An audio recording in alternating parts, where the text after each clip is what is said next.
Okay, well, let me get a medium. Sold out. Let me get a large. Sold out. Let me get an extra large. Sold out. Hey, 2XL. Sold out. Hey guys, it's Sophie Cunningham here. I'm finally in Indiana and I am so excited to be here and meet all of you. See you guys at the game. Bye. Imagine this. A player steps into a new city, hasn't even laced up her shoes for a practice, let alone a game, and yet something extraordinary happens. Sophie Cunningham's arrival in Indiana wasn't just a typical team welcome, it was an immediate explosive phenomenon. Before she could even get acquainted with her new locker room, the demand for her jersey reached a fever pitch, selling out faster than anyone could have predicted. This wasn't just a warm reception, it was a retail earthquake, a tremor that reverberated through the WNBA and beyond. And as the dust settled, one question remained. How could a player, before even playing a single minute, ignite such a frenzy? The answer is more complex and compelling than simple hype. Again, I think that just the competitor that I am, I'm fierce, I'm sassy, I stick up for my teammates, stick up for myself. And so sometimes I think that's okay to be feisty and to be yourself, but I'm excited to play in front of the fans. I think that she's drawn a lot of people, not only to Indiana, but to the women's game as a whole. And so just to be a part of something great, just really happy to be here. Not long after I put it up, I was going through the comments and I noticed someone commented saying, I'm going to get one of those jerseys. Sophie Cunningham, yes, I'm getting that jersey. But the commenter said, I can't get a jersey. These jerseys are gone. These jerseys are about sold out. Can't get one. And I was thinking, wow. The moment Sophie Cunningham took the stage at her introductory press conference, it was clear this wasn't going to be a standard polite meet and greet. She didn't just answer questions, she delivered a statement. Her posture, her tone, the unwavering eye contact, it all projected an aura of unshakable confidence and a fiery competitive spirit. She spoke with a refreshing candor, declaring her intent to be a force, a protector of her teammates, and unapologetically herself. This wasn't rehearsed PR speak, it was raw, authentic energy, the kind that resonates instantly and deeply with fans craving genuine passion.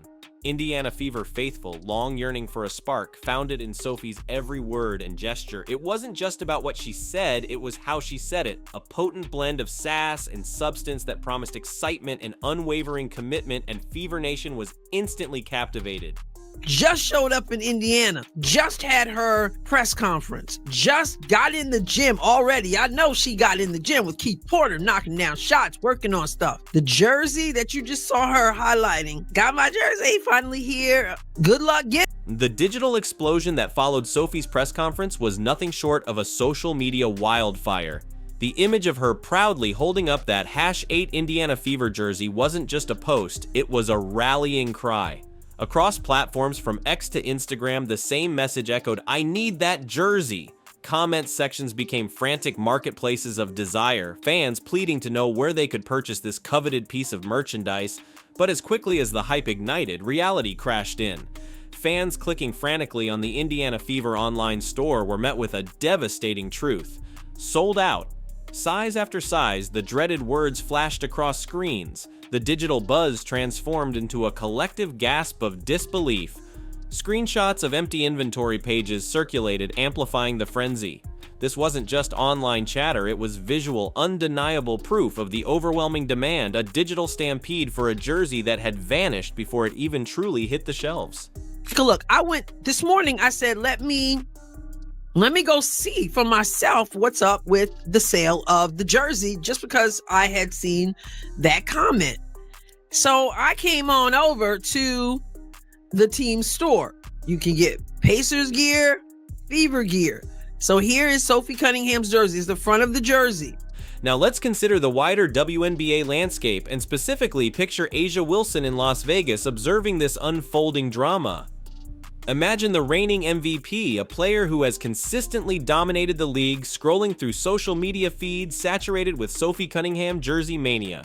The unspoken comparison hangs heavy in the air. While A'ja Wilson is undoubtedly a superstar, her jersey sales, while likely respectable, haven't triggered this level of instantaneous, explosive demand. The juxtaposition is stark, a newly acquired role player igniting a merchandise frenzy while an established icon's jersey remains readily available. This isn't about diminishing A'ja Wilson's accomplishments, it's about acknowledging a seismic shift in attention and perhaps the subtle anxieties it might stir. The league's established hierarchy, the assumed pecking order of marketability, seemed to be momentarily upended, raising questions about the dynamics of fan engagement and the ever-shifting spotlight of professional sports. Over here, adult Indiana Fever number 8 Sophie Cunningham Rebel Swingman jersey in red by Nike, $130. Okay, so look at this. There's a size extra small available. Needless to say, that one ain't for me. So this is, look at the rest of these. If you want a small, here's the sign. Here it is right here. Sold out. Right. But to simply label this a hype phenomenon would be to miss the deeper narrative at play. The Sophie Cunningham jersey sellout isn't just about fleeting excitement, it's a powerful testament to the long-term, unwavering loyalty of Indiana Fever fans. For too long, these fans have endured dismissive narratives, whispers that their support was conditional, that they were merely bandwagon followers waiting for a superstar. This merchandise frenzy shatters those tired tropes definitively. Fever fans are demonstrating a profound commitment to the entire team, not just individual players. They are investing their hard-earned money not just in jerseys, but in tickets and merchandise across the board, signaling a deep-seated belief in the Fever franchise and its future. They are not passive observers, they are active participants, rewriting the narrative of Indiana Fever fandom and proving to the entire league that true fan loyalty is a powerful, tangible force. Okay, well, let me get a medium. Sold out. Let me get a large. Sold out. Let me get an extra large. Sold out. Hey, 2XL. Sold out. The only thing that you can get is an extra small, and it still says low stock, 1 item left. 1 item left. Amidst this groundswell of fan support, a glaring issue emerges, casting a shadow over even the most optimistic Fever supporter: Nike's perplexing inaction regarding Caitlin Clark's signature shoes. While Indiana is experiencing a merchandise supernova, the most anticipated piece of WNBA merchandise, Clark's signature footwear, remains conspicuously absent. No launch date, no promotional teasers, no official updates. The silence from Nike is deafening, bordering on baffling. Fans are not just interested, they are clamoring. Social media is awash with pleas, demands, and even humorous memes expressing the collective frustration. If a role player's jersey triggers a sellout in hours, the release of Caitlin Clark's signature shoes promises to be a retail event of unprecedented scale. Yet, Nike seems to be waiting. This isn't just a missed sales opportunity, it's a strategic miscalculation of epic proportions, potentially alienating a passionate fan base and failing to capitalize on a moment that may never be replicated. The question isn't just why the delay, but what is Nike thinking? Move fast, you were out of luck. Cunningham just showed up in Indy, hasn't played a game yet, and that commenter wasn't lying. If you're extra small, I guess you can grab up that 1 left. That's wild. I guess the message has been sent. The organization is going to have to make sure they have plenty in stock. The Sophie Cunningham jersey sellout, coupled with the phantom Caitlin Clark shoes, points to a larger, more systemic issue, a genuine merchandise crisis for the Indiana Fever and arguably a wake-up call for the WNBA as a whole. The demand isn't just exceeding expectations, it's overwhelming the existing infrastructure. From jerseys and t-shirts to hats and basketballs, the shelves are emptying faster than they can be restocked. The Fever's merchandise team is undoubtedly working overtime, scrambling to replenish inventory. But the supply chain simply isn't keeping pace with the tidal wave of fan enthusiasm. This isn't just a temporary surge, it's a sustained level of demand that requires a fundamental shift in production and distribution strategies. The WNBA is witnessing a level of fan engagement that many have long hoped for, and now the challenge is to ensure the league is equipped to handle this unprecedented growth lest it squander a golden opportunity to solidify its position in the sports and entertainment landscape. Meanwhile, just for fun, I took a peek at Asia Wilson's jerseys. And, well, let's just say there's plenty of inventory available. Large, medium, small. Take your pick. No flashing low stock warnings there. Just rows and rows of Asia jerseys waiting for someone, anyone, to add them to their cart. This, by the way, is driving Asia Wilson fans nuts. They're furious that this is happening on the same day. Why are they doing this? Oh my God, don't they realize the impact of Asia Wilson, blah, blah. What impact? Stop it. Ultimately, the story of Sophie Cunningham's jersey and the Indiana Fever merchandise phenomenon is about more than just commerce. It's about the dawn of a new era in WNBA fandom. Indiana Fever fans are not simply spectators, they are active participants in shaping the league's narrative and redefining what fan support looks like. They are investing not just their money, but their passion, their time, and their belief in the team and the sport.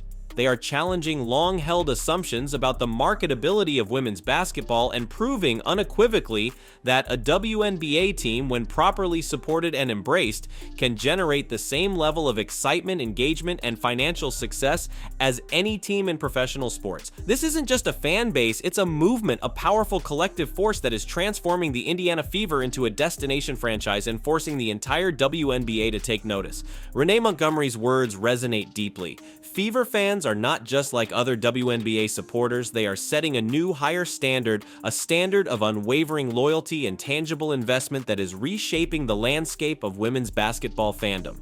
Now, I gotta say this because I've said this before, and this is yet another example. Indiana Fever fans. I'm not talking about the people they've been made out to be by people out there, by media, by WNBA players and coaches. I'm not talking about that. I'm talking about real Indiana Fever fans. Don't just talk the talk, they walk the walk.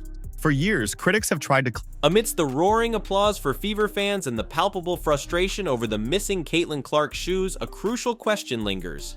What exactly is Nike waiting for? Their silence is increasingly deafening, and in the world of sports merchandise, silence rarely equates to strategy. One could speculate about various factors behind this perplexing delay. Are there production bottlenecks, unforeseen supply chain disruptions hindering a mass shoe rollout?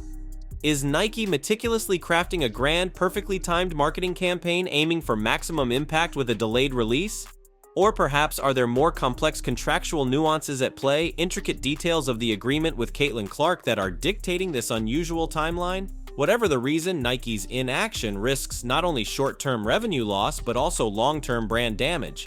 They are, in essence, standing on the sidelines while a historic wave of demand crests, potentially missing the optimal moment to solidify their association with what could be the WNBA's biggest star and most fervent fan base. The longer the wait, the more the question intensifies. Is Nike deliberately playing a long game, or are they simply fumbling an unprecedented opportunity? And we all know Caitlin Clark turned the league down, right? Well, this source close to Asia Wilson is claiming they offered Asia Wilson more money than Caitlin Clark to play in this league. They buy merch, basketballs, Caitlin Clark basketball. They're begging to buy Caitlin Clark's Nike shoe when that shows up. They're buying jersey. The Indiana Fever phenomenon isn't unfolding in a vacuum. It's sending shockwaves throughout the entire WNBA. League executives, team owners, and players across the country are undoubtedly watching the Fever frenzy with a mixture of awe and intense interest. The sheer scale of fan engagement, the merchandise mania, the sold-out arenas, it's a blueprint being written in real time. Other WNBA teams are now facing a new benchmark, a heightened expectation of fan support and marketability. Are they strategizing how to replicate the Fever's success in their own markets? Are they re-evaluating their marketing approaches, their community engagement strategies, and their merchandise offerings? The Fever's explosive popularity is forcing a league-wide introspection, a re-examination of what's possible when a team, a fan base, and a moment in time converge. This isn't just about one team's success, it's about the potential for a rising tide to lift all boats in the WNBA. The Fever are not just changing their own franchise, they are, in a very real sense, influencing the trajectory of the entire league, forcing everyone to take note and adapt to a new era of unprecedented fan engagement. I got sweatshirts, t-shirts, different things. They're buyers. I'm not saying that no other fans are buying stuff, because obviously people are wearing stuff in stands. But it is Indiana Fever fans. So, as we reflect on the whirlwind of Sophie Cunningham's arrival and the ensuing merchandise mania, the core message is undeniable. Indiana Fever fans are changing the game. The sold-out jersey is a powerful symbol, a symbol of unwavering fan loyalty, a symbol of a missed opportunity by Nike, and most importantly, a symbol of the transformative power of a passionate and engaged fan base. This isn't just about a team, it's about a movement that is redefining women's sports fandom and demonstrating in no uncertain terms the immense potential of the WNBA.